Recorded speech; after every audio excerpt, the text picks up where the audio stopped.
Bago pa man magising ang buong mundo, ang Diyos ay gising na, nagbabantay, nagmamasid at nagmamahal. Walang lihim na hindi niya alam. Walang pangamba na hindi niya naririnig. Sa oras na ito, inaanyayahan kita na huminto sandali, huminga ng malalim, at hayaang ang presensya ng Diyos ay pumasok sa bawat sulok ng iyong tahanan.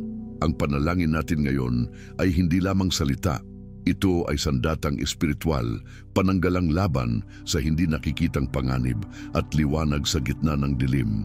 Sinasabi sa awit 121:78, ingatan ka ng Panginoon sa lahat ng kasamaan, iingatan niya ang iyong kaluluwa. Ingatan ng Panginoon ang iyong paglabas at ang iyong pagpasok mula sa ngayon at magpakailanman. Handang-handa na ang langit para sa panibagong pagkilos sa iyong buhay. Halina't lumapit tayo sa Kanya ngayon. Ngayong umaga, kapatid, habang tahimik pa ang paligid at ang liwanag ng araw ay unti-unting bumababa mula sa langit, mararamdaman mong may espesyal na presensya. Hindi ito ordinaryong araw. Ito ay araw ng pagkilos ng Diyos. Huwag mong sayangin ang pagkakataong ito.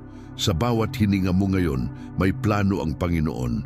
May layunin ang Diyos kung bakit ka narito, kung bakit mo naririnig ang panalangin ito. Hindi aksidente ang iyong pakikinig. Ito ay paanyaya mula sa langit na muling lumapit sa Kanya at hayaang Siya ang maghari sa iyong bahay at sa iyong buong pamilya. Sinasabi sa Kawikaan 3:24, pagka ikaw ay nahihiga, hindi ka matatakot. Oo, ikaw ay mahihiga at ang iyong tulog ay magiging mahimbing. Iyan ang pangako ng Diyos sa taong nagtitiwala sa Kanya. Kapag ang puso ay panatag sa Kanyang presensya, ang buong tahanan ay nababalutan ng Kanyang kapayapaan. Hindi mo kailangang takutin ang bukas. Hindi mo kailangang maintindihan ang lahat. Ang kailangan mo lang ay manalig dahil ang Diyos ay gumagalaw sa mga tahimik na oras, sa mga sandaling tulad nito. Kaya bago pa man tayo manalangin, tanungin mo muna ang sarili mo. Handa na ba ang puso mong kausapin ang Diyos sa paraang totoo, personal at punong-puno ng pananampalataya? Isulat sa mga komento, Panginoon, manahan ka sa aking tahanan, at huwag mong kalimutang mag-subscribe upang laging mapuno ng pag-asa ang iyong umaga.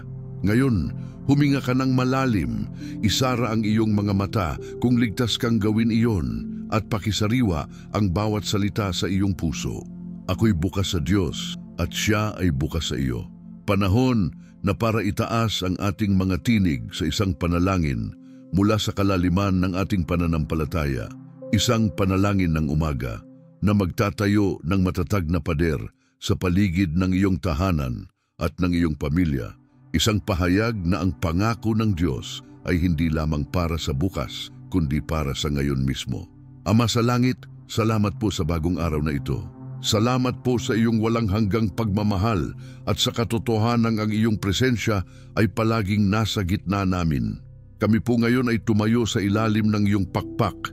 Hinihingi namin ang direksyon ng iyong Espiritu Santo sa bawat espasyo ng aming tahanan, sa bawat silid, bawat pintuan, bawat bintana, bawat puso. Purihin ang iyong pangalan sapagkat ang iyong mga pangako ay tunay. Nais po naming wakasan ngayon ang anumang puwang ng kawalan ng proteksyon at isagawa ang kalooban mo sa aming buhay at sa aming pamilya.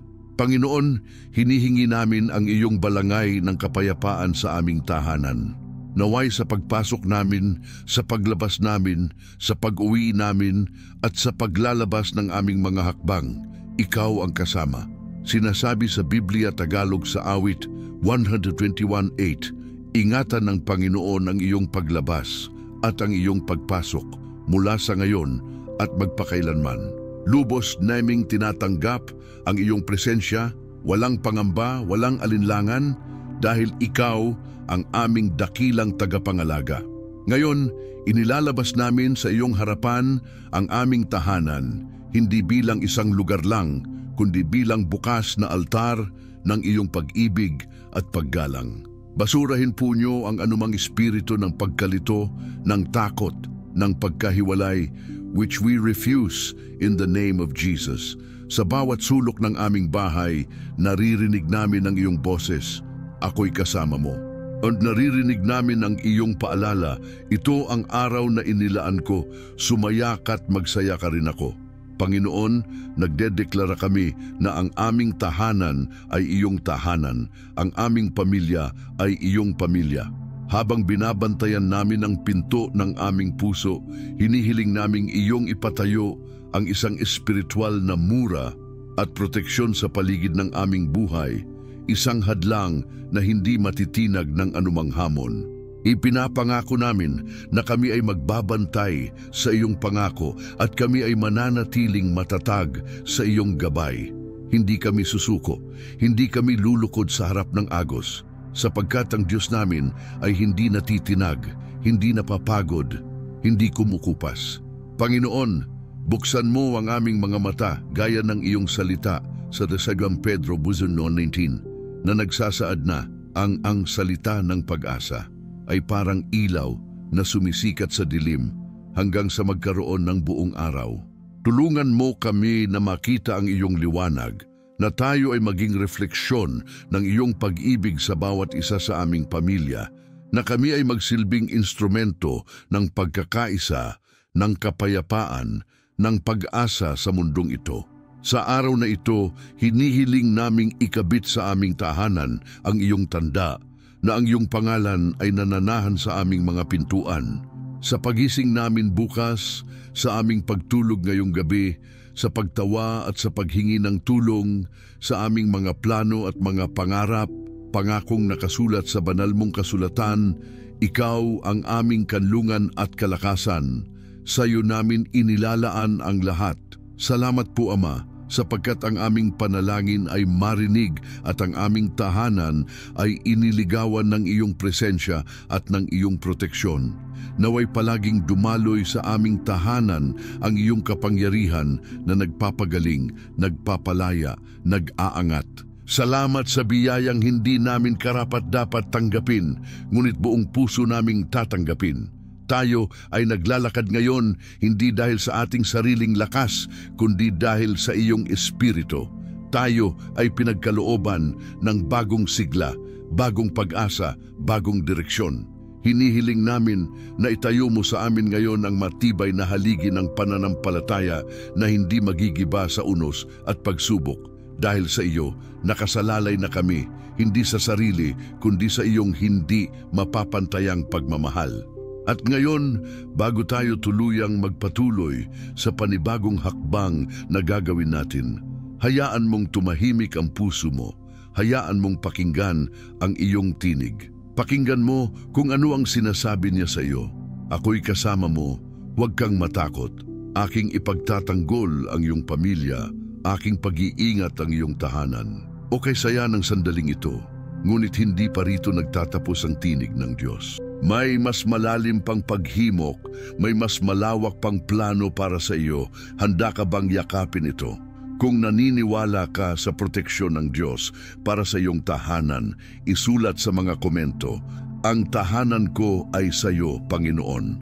Sabay tayo sa panalangin para sa buong bansa at sa bawat pamilya.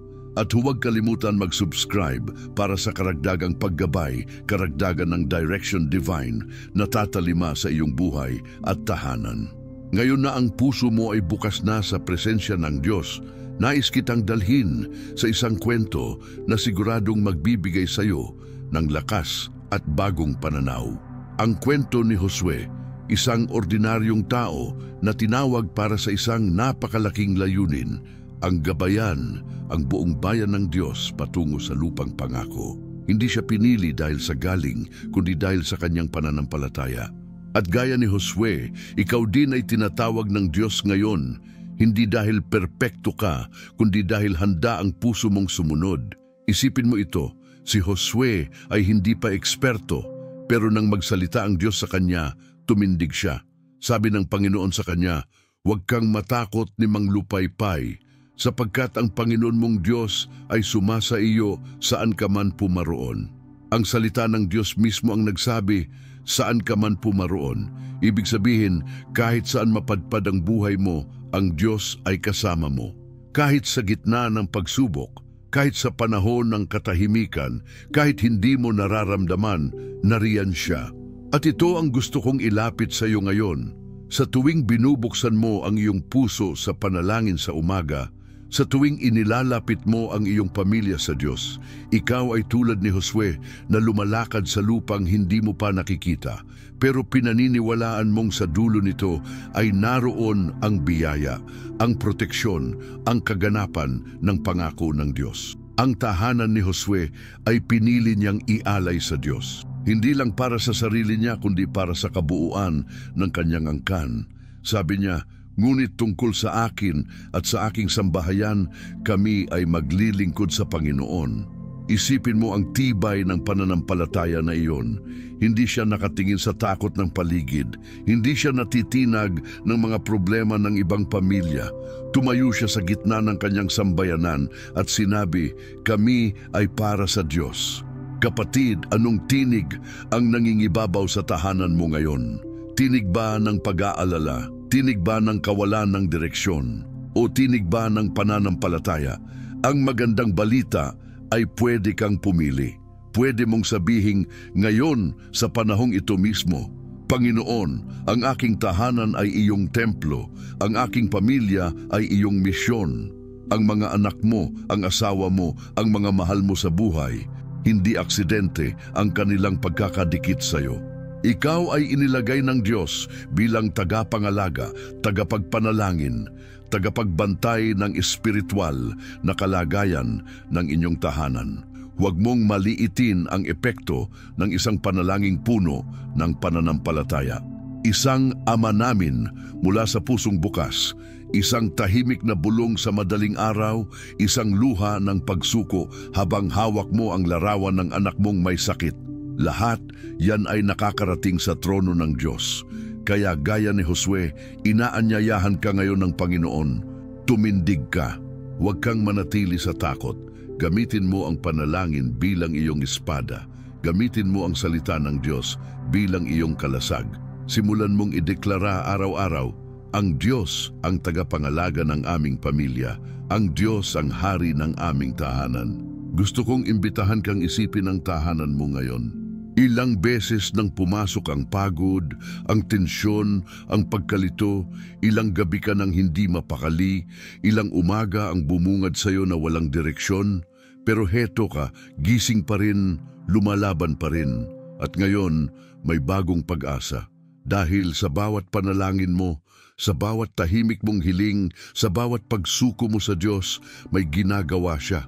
May kinikilos siya. Hindi man agad-agad ang sagot, pero ang proteksyon ay dumarating. Ang direksyon ay ibinubulong.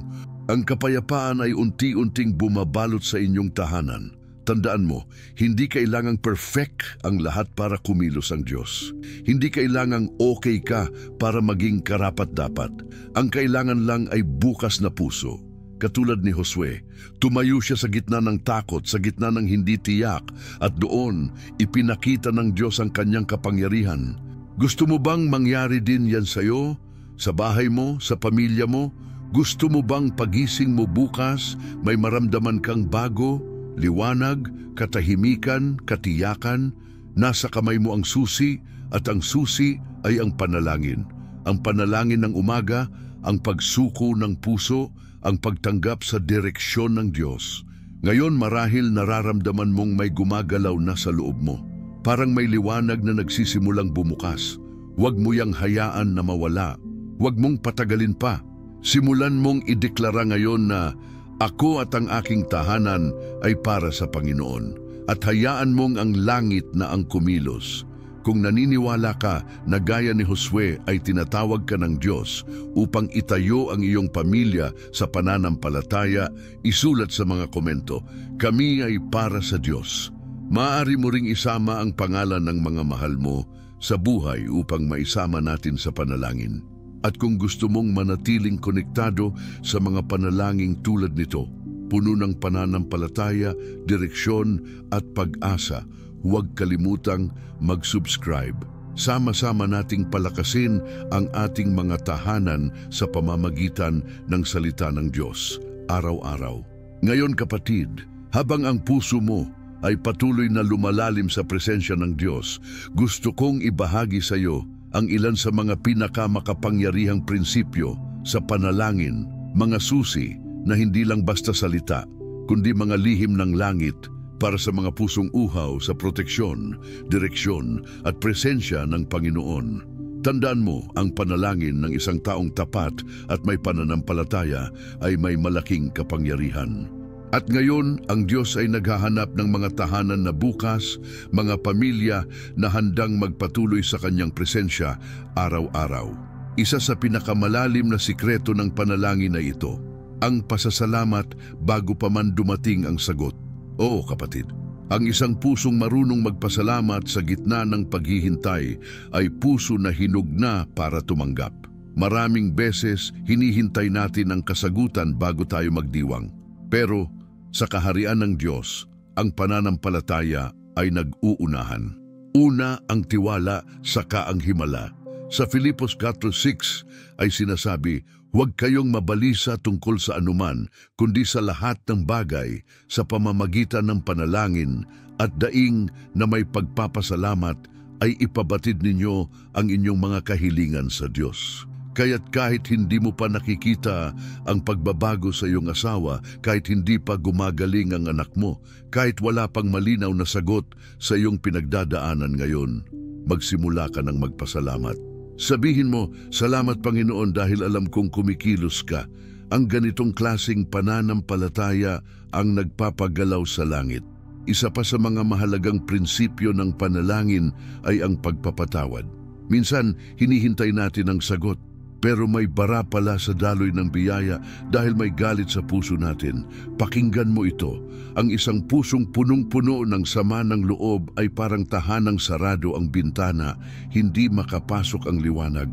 Sa Marcos 11:25 sinasabi, kapag kayo'y nananalangin at may sama ng loob sa inyong kapwa, patawarin ninyo siya upang patawarin din kayo ng inyong Ama na nasa langit. Ang pagpapatawad ay hindi para sa kanila lang. Ito ay para sa iyo, para sa kapayapaan mo, para sa pamilya mong naghihintay ng liwanag. Kapag pinakawalan mo ang bigat sa puso mo, nagkakaroon ng espasyo ang Diyos para magtanim ng bagong sigla, bagong pag-asa, bagong direksyon. At tandaan mo, ang bawat panalangin na may pagpapatawad ay nagbubukas ng pintuan para sa himala. Susunod na sikreto, ang kababaang loob. Hindi tayo nililigtas ng ating kaalaman o galing sa salita. Ang Diyos ay lumalapit sa mga pusong marunong yumuko, mga pusong handang aminin, Panginoon, hindi ko kaya ng ako lang. Sa Santiago 4:6 ay malinaw ang sabi, ang Diyos ay laban sa mga palalo, ngunit nagbibigay ng biyaya sa mga mapagpakumbaba. Kaya't kapag ikaw ay lumuluhod sa panalangin tuwing umaga, huwag mong isipin na maliit ang ginagawa mo. Sa langit, ang bawat luhod ay isang tagumpay. Ang bawat pagiyak mo kay Lord ay binibilang niya bilang binhi ng bagong simula. Ang susunod, ang pagsunod. May mga panalangin na hindi agad nasasagot, hindi dahil ayaw ng Diyos, kundi dahil may kailangan tayong itama. Ang pagsunod ay susi sa pagpapala. Minsan, may simpleng bagay lang na gusto niyang alisin. Isang ugali, isang gawi, isang desisyon. Kapag sinunod natin siya, kahit hindi madali, binubuksan natin ang langit sa ating tahanan. Tulad ng sabi sa Deuteronomio 28:2, at darating sa iyo ang lahat ng mga pagpapalang ito at aabutin ka kung iyong diringgin ang tinig ng Panginoon mong Diyos. Minsan, ang tunay na proteksyon sa ating pamilya ay hindi nakikita sa material na bagay, kundi sa disiplina ng pagsunod sa boses ng Diyos. Kapag sinabi niyang itigil, itigil. Kapag sinabi niyang tumahimik, tumahimik. Kapag sinabi niyang maghintay, maghintay. Dahil alam niya ang tamang panahon, siya ang Diyos ng katarungan, Diyos ng pagkakaayos, Diyos ng kapayapaan. At panghuli sa bahaging ito, ang kapangyarihan ng panalangin may pananampalataya. Hindi lang basta pagbigkas, hindi lang pagbasa ng salita, kundi panalangin galing sa puso, punong-puno ng tiwala na ang Diyos ay naririnig ka at kumikilos para sa iyo. Ang ganitong uri ng panalangin ay parang ilaw na tumatagos sa dilim. At kapag meron nito sa iyong tahanan, kahit anong dilim ay mapapalitan ng liwanag. Ngayon kapatid, habang iniisip mo ang mga prinsipyong ito, nais kitang tanungin, ano ang panalangin mo na hanggang ngayon ay hindi mo pa nakikita ang kasagutan? Ano ang kailangan mong bitawan para tuluyang makapasok ang proteksyon ng Diyos sa iyong pamilya? Ano ang hakbang ng pagsunod na hinihintay niya sa iyo? Minsan, simple lang ang hinihintay ng langit, isang oo mula sa puso mo. Isang Panginoon, ikaw ang bahala. Isang Panginoon, turuan mo ako. Kapag sinabi mo yon ng buong puso, magsisimula ng bumukas ang langit. Gusto mo ba ng ganitong klase ng kapayapaan sa loob ng iyong tahanan? Yung kahit may bagyo sa labas, tahimik ang puso mo? Yung kahit may problema, panatag ka? Yung kahit hindi mo pa alam ang sagot, ramdam mong kasama mo ang Diyos? Kung oo, simulan mong isuko ngayon ang bawat bahagi ng iyong pamilya sa Kanya. Hindi lang sa mga panahon ng pangangailangan, kundi sa bawat araw, sa bawat paggising, sa bawat hinga. Dahil ang Diyos na may hawak ng langit ay siyang ding Diyos na nagmamahal sa iyo. Sa mga anak mo, sa tahanan mo. Isulat sa mga komento, Panginoon, turuan mo ako sumunod. O kaya ay, Amen, ako'y nagpapasalamat. Piliin mong isulat ang nasa puso mo sapagkat ang iyong komento ay hindi lang bahagi ng video, ito rin ay iyong panata. At kung nais mong patuloy na mapalalim ang iyong buhay panampalataya at mapalakas ang iyong panalangin para sa iyong tahanan, huwag mong kalimutang mag-subscribe. Sa bawat araw na dadaan, sasamahan ka natin sa panibagong lakas, sa panibagong direksyon, at sa panibagong sigla mula sa Panginoon. Handa ka na bang matutunan ang susunod na hakbang para mapanatili ang presensya ng Diyos sa iyong tahanan? Magpatuloy tayo. Ngayon, kapatid, naibahagi na natin ang mga prinsipyong espiritual na bumubukas sa proteksyon ng Diyos. Pero gusto kong dalhin ka sa isang antas pa, isang hakbang ng pananampalataya na pwedeng baguhin hindi lang ang kapaligiran mo, kundi ang espiritual na klima ng iyong buong pamilya. Ito ang kapangyarihan ng pagkilos sa pananampalataya. Hindi sapat na tayo ay nananalangin lamang. Kailangan din natin itong samahan ng kilos na nagpapakita ng ating tiwala sa Diyos. Tandaan mo, sa Biblia, ang mga taong nakaranas ng himala ay yaong hindi lamang nanalangin, kundi kumilos. Ang babaeng dinudugo ng 12 taon ay lumapit kay Jesus. Hindi niya hinintay na lapitan siya ni Jesus. Hinanap niya, gumapang siya sa gitna ng maraming tao. Sa puso niya, isang simpleng paniniwala. Mahipo ko lang ang laylayan ng kanyang damit, gagaling ako. Iyan ang pananampalatayang gumalaw.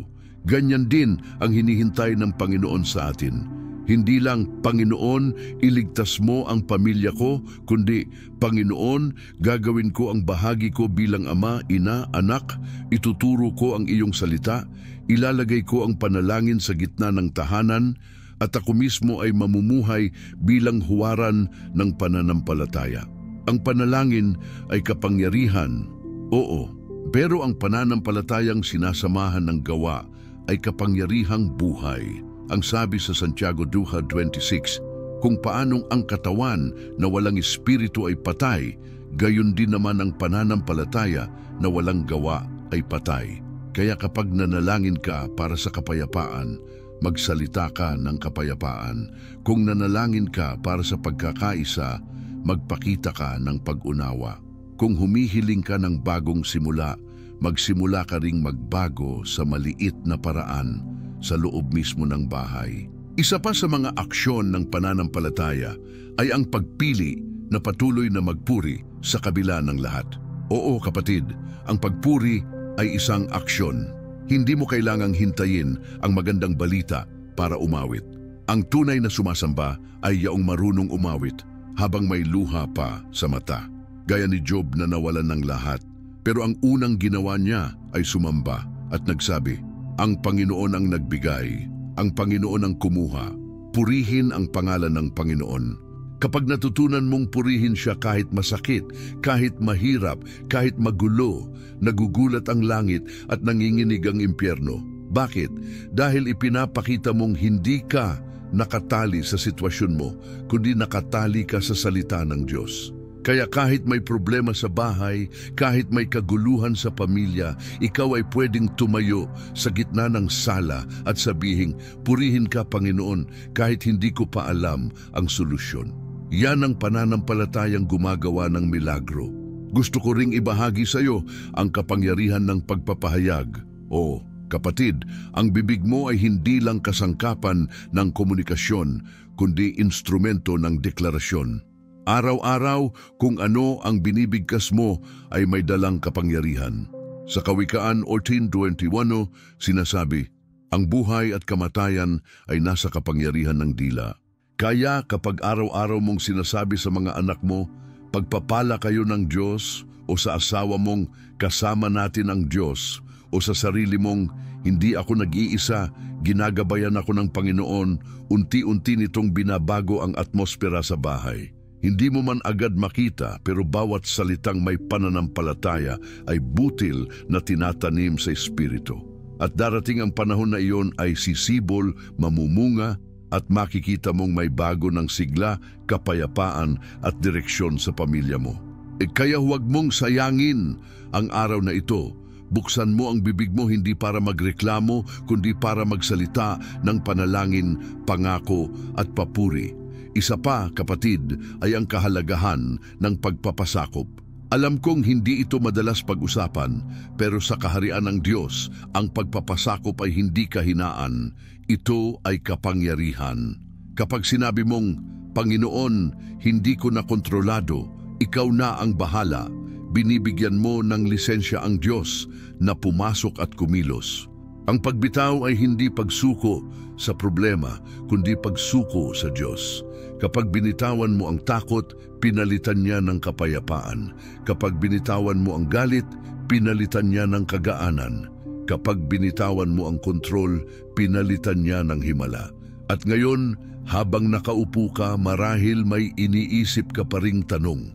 Kaya pa bang ayusin ng Diyos ang lahat? Ang sagot, oo, lagi.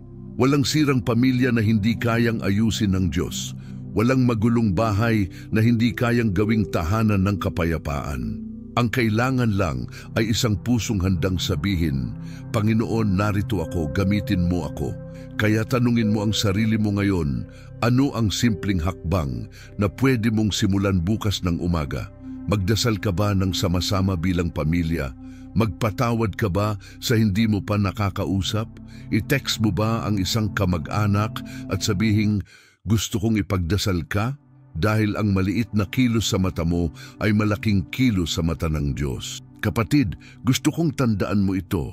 Ang Diyos ay hindi lang gumagawa ng himala sa simbahan. Kumikilos siya sa loob ng tahanan, sa kusina, sa silid, sa pagitan ng mag-asawa, sa mga pag-uusap ng magulang at anak. Kaya huwag mong hintayin ang linggo para makita ang galaw ng Diyos. Araw-araw ay may bagong biyaya, may bagong lakas, may bagong direksyon mula sa Kanya. Kung naniniwala kang ngayong araw na ito ay may bagong galaw ang Diyos sa iyong buhay, isulat sa mga komento, ginagabayan ako ng Panginoon araw-araw. O maaari mo ring ipahayag ang simpleng salamat Lord, dahil ang simpleng salitang iyan ay pahayag ng pananampalataya. Huwag mo ring kalimutang mag-subscribe para sa mas marami pang panalangin, gabay at inspirasyon na magpapatibay sa iyo at sa iyong tahanan. Dahil hindi pa dito nagtatapos ang plano ng Diyos. May susunod pang hakbang, may bagong pag-asa at gusto kitang samahan doon.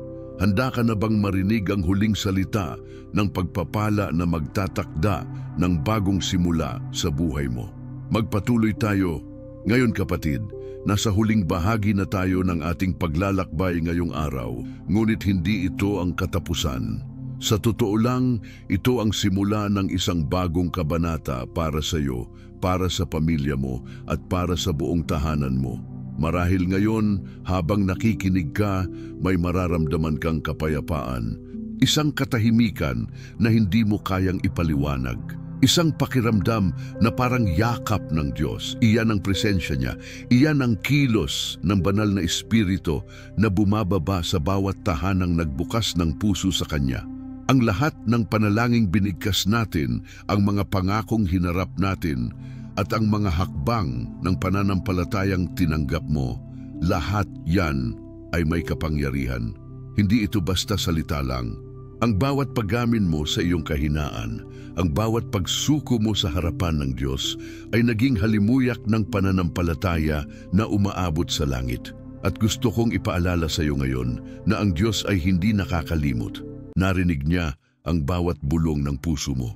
Narinig niya ang luha mong hindi mo na nasabi sa kahit sino. Narinig niya ang panalangin mong tila ilang ulit mo nang inuulit pero patuloy mo pa ring sinasabi. At higit sa lahat, nakita niya ang paniniwala mong hindi bumibitaw kahit pagod ka na. Kaya sa puntong ito, gusto kong ipagdiwang mo ang pananampalataya mo. Ipagdiwang mo ang katotohanan kahit hindi pa tapos ang laban. Naririto ka pa rin, nakatayo ka pa rin, nagdadasal ka pa rin, at ang langit ay bumibilang ng bawat sandaling yan bilang tagumpay. Gusto kong isipin mo ang iyong tahanan ngayon. Habang nagsasalita ako, isipin mong ang liwanag ng Diyos ay bumabalot sa bawat silid. Isipin mong ang bawat pintuan ay hinahaplos ng presensya niya, na ang bawat galaw ng hangin sa loob ng bahay mo ay may kasamang mensahe. Anak, kasama mo ako. Ito ang panahon ng bagong simula. Ang mga dating gabi ng takot ay papalitan ng umagang may direksyon. Ang dating katahimikan ng puso mong puno ng tanong ay papalitan ng kapayapaan na lampas sa pangunawa. Dahil ang Diyos na nangako ng proteksyon ay Diyos din ng katuparan at Siya ay tapat. Ngayong tapos na ang ating panalangin, huwag mong hayaang manumbalik ang takot. Itanim mo sa puso mo ang mga salitang binitawan natin. Ilagay mo sa pinto ng iyong isipan ang pangako ng Diyos. Araw-araw, bago ka pa man bumangon, sabihan mo ang sarili mo, ako ay iniingatan ng Diyos. Ang tahanan ko ay nasa ilalim ng Kanyang pag-iingat. Ang pamilya ko ay sa Kanya. Magsimula ka rin ng bagong ugali sa bahay mo. Ilagay mo sa gitna ng hapagkainan ninyo ang isang maliit na papel kung saan isusulat mo ang mga sagot sa panalangin. Araw-araw, isulat mo kahit isa. Isang simpleng bagay na nagpapakita ng kilos ng Diyos. Sa ganitong paraan, mapupuno ang buong pamilya mo ng mga paalala ng katapatan niya. At sa mga panahong pagod kayo, maaari niyong balikan ang mga iyon at sabihing, tunay nga, kasama natin ang Panginoon. Hindi mo kailangang marinig ang tinig ng Diyos sa kulog o lindol. Minsan, ang tinig niya ay dumarating sa katahimikan ng gabi, sa init ng yakap ng anak mo, sa mensahe ng kaibigang bigla na lang nagparamdam, o sa ganitong sandali, habang pinapanood mo ang video na ito, ramdam mong may sinasabi siya, may iniihip siya sa espiritu mo. At ito ang paalala niya, anak, hindi kita iniwan, hindi ako mawawala. Sa mga susunod na araw, maaaring dumating pa rin ang hamon, hindi mawawala ang unos. Pero ngayong alam mong ang Diyos ay nasa gitna ng tahanan mo, hindi ka na matitinag. Hindi dahil sa galing mo, kundi dahil sa pananalig mong hindi bumibitiw. Tandaan mo ang awit 91:1-2. Ang nananahan sa lihim na dako ng kataas-taasan ay mananatili sa lilim ng makapangyarihan sa lahat. Sasabihin ko tungkol sa Panginoon, Siya ang aking kanlungan at aking muog, Diyos ko na Siyang kinakatiwalaan ko. Kapatid, huwag kang bumitaw sa presensya ng Diyos. Gawin mo siyang bahagi ng bawat umaga, bawat hapon, bawat gabi. Huwag mo siyang gawing bisita, gawin mo siyang tahanan. At bago matapos ang video na ito, nais kitang hamunin, oo, ikaw mismo. Simula ngayon, gawin mong disiplina ang panalangin sa umaga, kahit 3 minuto lang. Sa pagmulat ng mata mo, sabihin mong, Salamat Panginoon, pangunahan mo kami ngayon. Dahil ang bawat araw na sinimulan sa panalangin ay araw na pinangunahan ng Diyos. Kung naramdaman mong may sinabi ang Diyos sa puso mo ngayon, isulat mo sa komento, "Tahanan ko, sa Diyos ka lang." Maaari mo ring ilagay ang pangalan ng pamilya mo. Iyan ay iyong aktong propetiko. Ipinapahayag mong ang buong sambahayan mo ay sakop ng pag-ibig, proteksyon at direksyon ng Diyos. At kung ang video na ito ay nakausap ang puso mo, hinihikayat kitang mag-subscribe sa channel na ito dahil bawat linggo may bago tayong panalangin, may bagong mensahe, may bagong salita mula sa langit. At hindi ko lang nais na manood ka, nais kong makasama ka sa bawat hakbang ng pananampalataya. Ngayon, bago mo isara ang video, may isa pa akong paanyaya. Panoorin mo ang susunod na video na lumilitaw sa screen ngayon. Isa pa itong hakbang na maaring magpabago ng pananaw mo, magpalalim ng relasyon mo sa Diyos, at magbukas ng panibagong pinto ng kapayapaan sa iyong buhay. Tandaan mo, hindi ka nag-iisa. Ginagabayan ka ng Diyos, iniingatan ka ng Diyos, at higit sa lahat, mahal ka ng Diyos. Magpatuloy tayo.